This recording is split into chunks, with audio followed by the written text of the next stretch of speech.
السلام عليكم ورحمة الله وبركاته.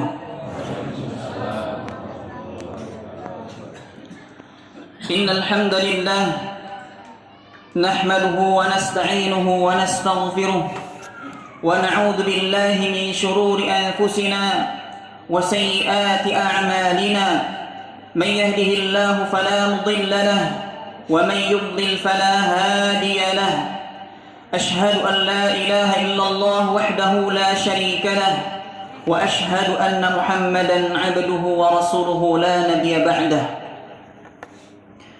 يا أيها الذين آمنوا اتقوا الله حق تقاته ولا تموتن إلا وأنتم مسلمون.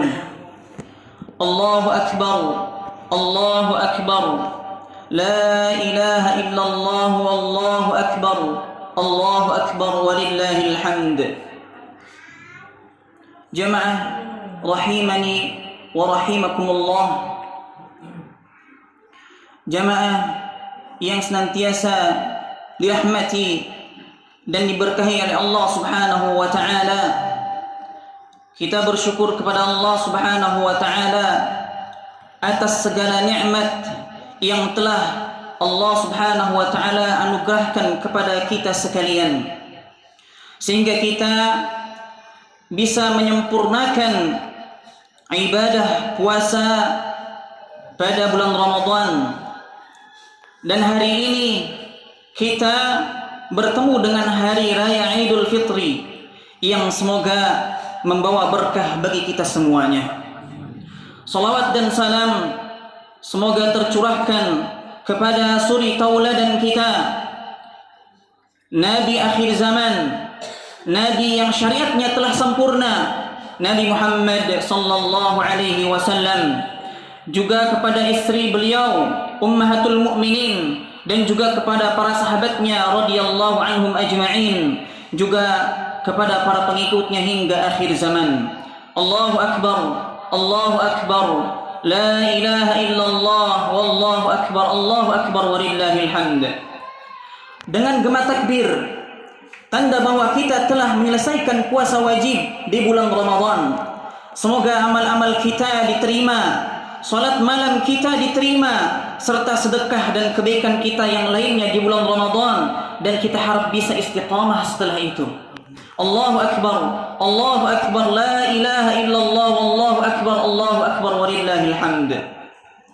Di hari Idul Fitri 1446 Hijriah, kami ingin menyampaikan khutbah yang cukup sederhana, yaitu 10 orang yang merugi saat Idul Fitri. Siapa sajakah mereka? Kita berharap kita tidak termasuk di dalamnya dan selamat dari sifat-sifat jelek yang ada. Yang pertama, yang belum sadar salat fardu hingga Idul Fitri. Dari Jabir radhiyallahu anhu, ia berkata bahwa ia mendengar Rasulullah sallallahu alaihi wasallam bersabda, "Inna bainar rajuli wa bainasy syirki wal kufri tarkas shalah." Sesungguhnya batas antara seorang dengan kesyirikan dan kufur itu adalah meninggalkan salat. Hadis diriwayatkan oleh Muslim. Al-Imam An-Nawawi rahimahullahu taala menyebutkan, jika seseorang meninggalkan salat, maka tidak ada antara dirinya dan kesyirikan, itu pembatas. Bahkan ia akan terjatuh dalam syirik. Kemudian yang kedua, yang belum pernah menginjakkan kakinya di masjid hingga Ramadan ini setelah selesai. Padahal jika kita dalam keadaan sehat, punya penglihatan yang jelas, tidak ada penghalang untuk ke masjid, tentu wajib untuk menunaikan salat jamaah di masjid. Dari Abu Hurairah radhiyallahu anhu, ia berkata, Nabi sallallahu alaihi wasallam bersabda, ketika beliau sallallahu alaihi wasallam kedatangan seorang lelaki yang buta, ia berkata, wahai Rasulullah sallallahu alaihi wasallam, aku tidak memiliki seorang penuntun yang menuntunku ke masjid. Maka ia meminta kepada Rasulullah sallallahu alaihi wasallam untuk memberinya keringanan sehingga dapat sholat di rumahnya. Lalu Rasulullah sallallahu alaihi wasallam memberikannya keringanan tersebut. Namun ketika orang itu berbalik, beliau memanggilnya, lalu berkata kepadanya, "Hal sami'un nida'a lis-shalah?" Apakah engkau mendengar panggilan salat? Kemudian ia menjawab, "Ya." Kemudian beliau sallallahu alaihi wasallam bersabda, "Fajib." Maka penuhilah panggilan azan tersebut. Hadis ini diriwayatkan oleh Imam Muslim. Allahu akbar, Allahu akbar, la ilaha illallah, wallahu akbar walillahil hamd. Kemudian yang ketiga, yang memikirkan ibadah hanya di bulan Ramadan saja. Jangan sampai kita beribadah, melaksanakan ibadah hanya di bulan Ramadan saja, sedangkan di bulan-bulan yang lainnya kita meninggalkan ibadah-ibadah yang kita syariatkan, yang disyariatkan oleh Allah Subhanahu wa taala dan Rasulnya. Di antara salaf ada yang bernama Bishr, ya, pernah menyatakan, "Bi'sal qaumu la ya'rifuna Allah haqqan illa fi syahr Ramadan." Sejelek-jelek kaum adalah yang mengenal Allah di bulan Ramadan saja. Inna as-saliha alladhi yata'abbadu wa yajtahidu as-sanata kullaha. Ingatlah, orang yang saleh, yang sejati adalah orang yang beribadah dengan sungguh-sungguh sepanjang tahun. Jadi ibadah tidak hanya dikhususkan di bulan Ramadan saja, tapi di luar Ramadan kita harus meningkatkan terus ibadah-ibadah kita kepada Allah Subhanahu wa taala. Kita diperintahkan untuk beribadah itu sampai mati, ya, bukan hanya di bulan Ramadan saja. Ya, jangan sampai kita menjadi Ramadaniyun, menjadi orang-orang yang beribadah ketika datang bulan Ramadan saja, sementara di luar Ramadan ibadah-ibadah yang diwajibkan atau yang disunnahkan ditinggalkan. Allah Subhanahu wa taala perintahkan di dalam firman-Nya, "Wa'bud rabbaka hatta ya'tiyakal yaqin." Dan sembahlah Rabbmu sampai datang kepadamu kematian. Dan sembahlah Rabbmu sampai datang kepadamu kematian. Ya, surah Al-Hijr ayat 99. Kemudian yang keempat, yang merugi tidak mendapatkan Lailatul Qadar, hanya memikirkan persiapan lebaran saja dengan berada di mal-mal atau di pasar-pasar, ya, atau di tempat-tempat perbelanjaan yang lainnya, ya. Di 10 malam terakhir di bulan Ramadan ada malam-malam ganjil, yang malah di malam-malam ganjil tersebut terdapat Lailatul Qadar, ya.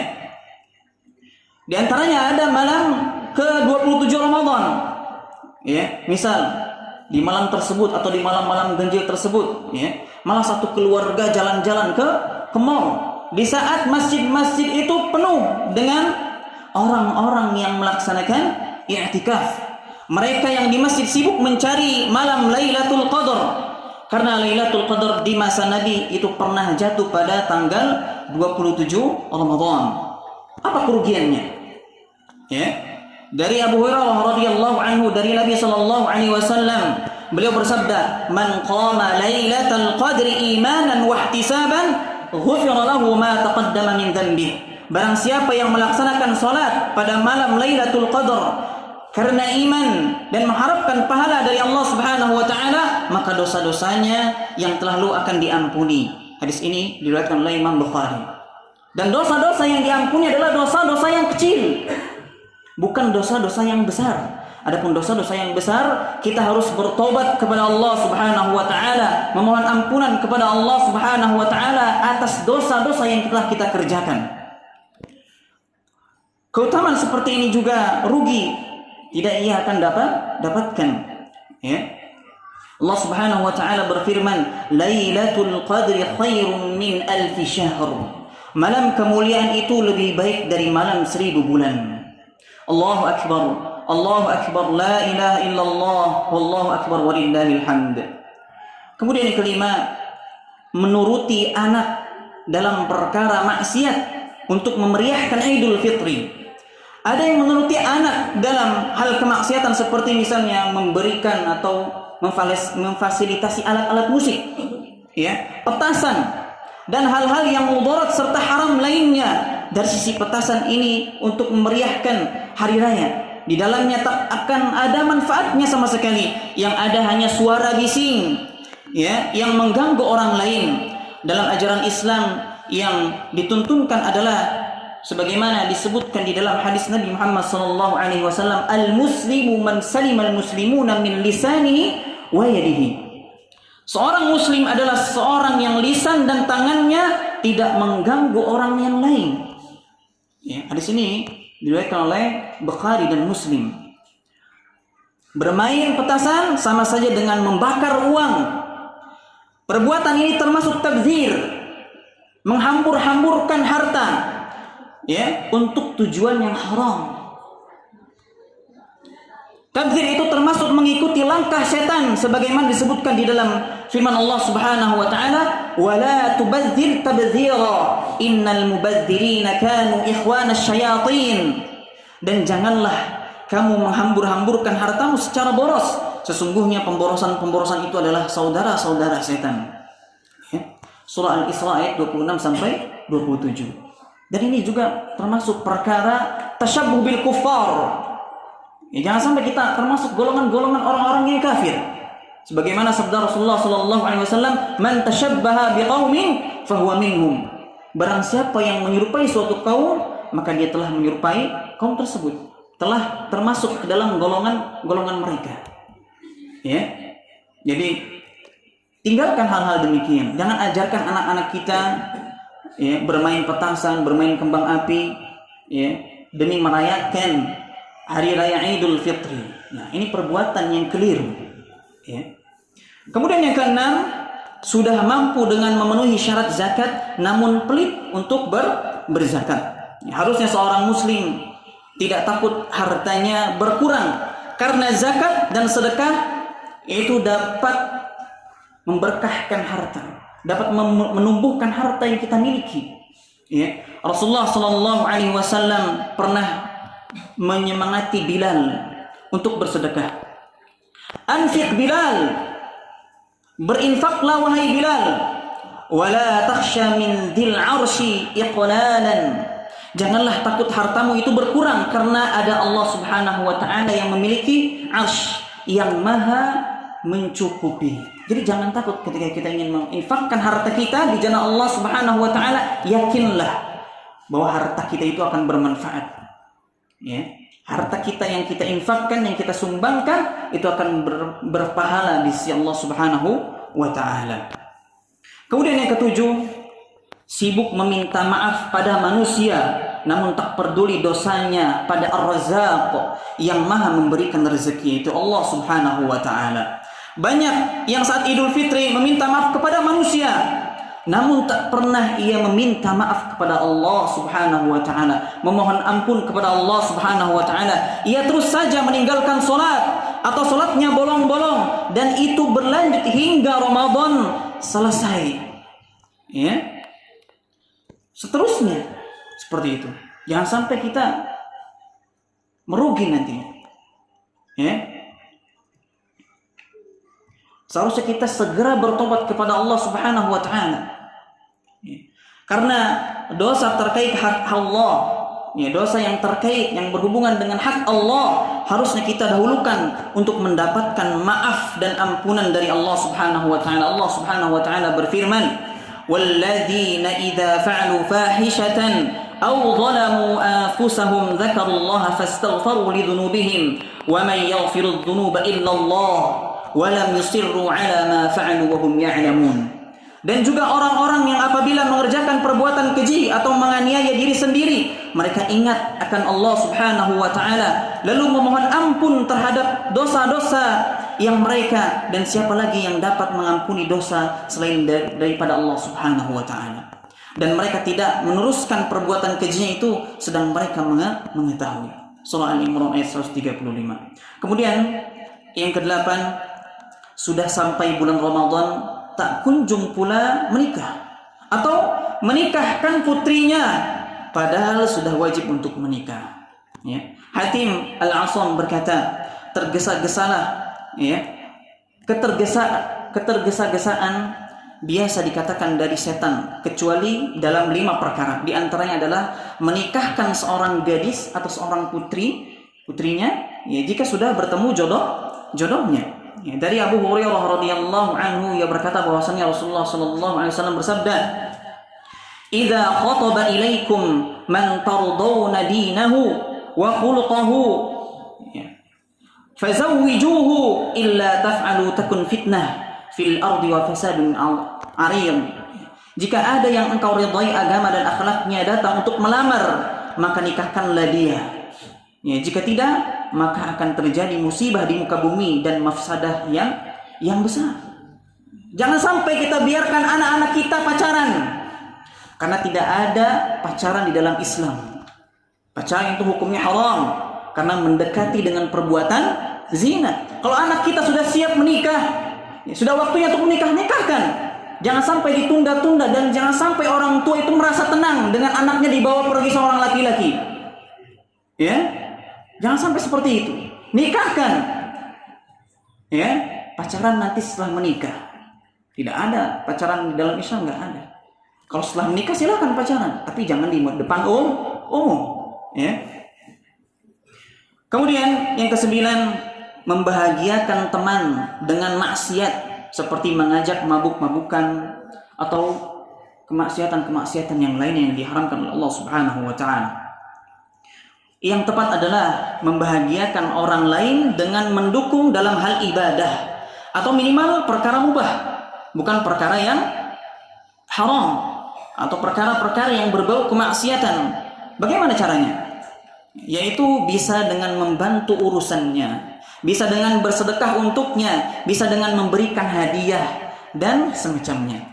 Dari Ibnu Umar radhiyallahu anhuma, Nabi sallallahu alaihi wasallam bersabda, "Wa man kana fi hajati akhihi kana Allahu fi hajatihi." Siapa yang biasa membantu hajat saudaranya, maka Allah akan senantiasa menolongnya dalam hajatnya. Hadis ini diriwayatkan oleh Bukhari dan Muslim. Kemudian yang terakhir, itu yang ke-10, masih muda hanya memikirkan kesenangan saja tanpa memikirkan ibadah sama sekali, malah seringnya durhaka kepada orang tua. Jadi masa-masa muda, ya, dimanfaatkan dengan sebaik mungkin. Jangan sampai masa-masa muda kita dihabiskan untuk hal-hal yang tidak bermanfaat, hal-hal yang mendatangkan kemaksiatan. Usia itu tidak pandang bulu. Kapan kita meninggal dunia, tidak ada yang tahu kapan kita meninggal dunia. Hanya Allah Subhanahu wa taala yang tahu kapan kita akan dicabut nyawa kita. Bisa jadi ketika kita sudah keluar sholat Aid, dicabut nyawanya. Gak ada yang tahu. Ya, bisa jadi ketika kita sedang sholat, bisa jadi ketika sedang di rumah, bisa jadi ketika sedang bermain dan lain sebagainya. Bisa saja malaikat maut datang menghampiri kita dan mencabut nyawa kita. Jadi jangan sampai kita merasa tenang. Ya. Jadi manfaatkan waktu-waktu muda, ya, anak-anak muda di sini banyak ya, anak-anak muda. Ya, apalagi yang sudah tua. Ya, dimanfaatkan waktunya dengan sebaik mungkin. Ya. Tidak ada larangan untuk bermain, tapi sisihkan waktunya. Jangan sampai kehidupan kita hanya untuk bermain-main saja tanpa melaksanakan ibadah kepada Allah Subhanahu wa taala. Dari Abu Barzah Al-Aslami radhiyallahu anhu, Nabi sallallahu alaihi wasallam bersabda, "La tazulu qadama 'abdin yaumal qiyamati hatta yus'alu an arba'." Kedua kaki seorang hamba tidaklah beranjak, tidak akan bergeser sedikit pun pada hari kiamat sehingga ia ditanya 4 perkara. Yang pertama, an umrihi fima afnah. Umurnya di manakah ia habiskan? Ya, apakah dihabiskan untuk sekedar bermain-main saja? Apakah umurnya dihabiskan untuk beribadah kepada Allah Subhanahu wa taala? Kemudian yang kedua, wa an ilmihi fima fa'ala. Ilmunya di manakah ia amalkan? Ya. Ketika kita menuntut ilmu yang kita dapatkan amalkan, minimal diamalkan oleh diri kita sendiri. Ya. Yang belum menuntut ilmu, tuntut ilmu syar'i. Karena menuntut ilmu itu wajib sampai kita meninggal dunia. Wajib bagi seorang muslim menuntut ilmu syar'i. Ya. Sebagaimana sabda Rasulullah sallallahu alaihi wasallam, "Talabul ilmi fardhatun 'ala kulli muslim." Menuntut ilmu itu wajib bagi seorang muslim, setiap muslim, baik itu laki-laki ataupun perempuan. Dan ilmu di sini yang dimaksudnya ilmu syar'i. Ilmu bagaimana kita beribadah kepada Allah Subhanahu wa taala, ilmu bagaimana kita mentauhidkan Allah Subhanahu wa taala, ilmu bagaimana kita bermuamalah sesama manusia. Itu semuanya telah diajarkan oleh Allah Subhanahu wa taala dan Rasulnya, karena syariat ini telah sempurna, tidak perlu tambahan-tambahan. Tidak perlu adanya tambahan-tambahan atau pengurangan-pengurangan di dalam kita beribadah. Cukup kita tinggal copy paste saja, kopas saja. Apa yang diajarkan oleh Rasulullah SAW, kerjakan. Apa yang tidak diajarkan oleh Rasulullah SAW, tinggalkan. Begitu simpel kita di dalam beribadah. Kemudian wa an malihi min aina iktasabahu wa fima anfaqahu. Yang ketiga, hartanya bagaimana ia peroleh. Dari mana ia memperoleh hartanya? Ya, dan di mana ia menginfakkan hartanya. Jangan sampai kita mendapatkan rezeki dari Allah Subhanahu wa taala, kita pergunakan rezeki tersebut untuk hal-hal yang haram. Untuk judi. Apalagi sekarang ada namanya judi online. Ya. Ada ya, judi online. Hati-hati anak-anak kita nih. Ya, judi-judi online yang berbau slot-slot apa tuh ya? Saya nggak kenal juga. Ya, dia suka berseliweran di media sosial tuh. Hati-hati. Judi berkedok apa? Online ya, judi online. Hati-hati ya para orang tua, jangan sampai anak-anak kita ya bermain atau memperoleh harta itu dari hasil judi tadi. Ya. Kemudian yang kelima, yang keempat, wa an jismihi fima ablah, dan mengenai tubuh ini, tubuh kita semuanya, di manakah usangnya? Ya, jadi letih, lelahnya kita nih, tubuh kita ini untuk apa? Apakah untuk beribadah kepada Allah Subhanahu wa taala, atau apakah untuk memberikan nafkah kepada keluarga kita? Karena memberikan nafkah itu termasuk bagian dari ibadah. Ya, mencari rezeki para orang tua, para suami untuk istrinya, itu sebagian dari ibadah. Ya. Maka pergunakanlah ya waktu-waktu kita yang masih kita diberikan umur panjang, ya, baik anak-anak muda ya atau para orang tua, jangan sia-siakan masa hidup kita di dunia ini hanya untuk hal-hal yang mendatangkan dosa, mendatangkan petaka dari Allah Subhanahu wa taala. Allahu akbar, la ilaha illallah, wallahu akbar walillahil hamd. Padahal bulan Ramadan itu penuh dengan ampunan dan rahmat. Sehingga jika keluar dari Ramadan, keadaan seharusnya adalah mendapatkan banyak ampunan lewat amalan puasa, salat tarawih, salat pada malam Lailatul Qadar, dan membayar zakat fitri. Ya. Qatadah mengatakan, siapa saja yang tidak diampuni di bulan Ramadan, maka sungguh di hari-hari lainnya pun akan sulit diampuni.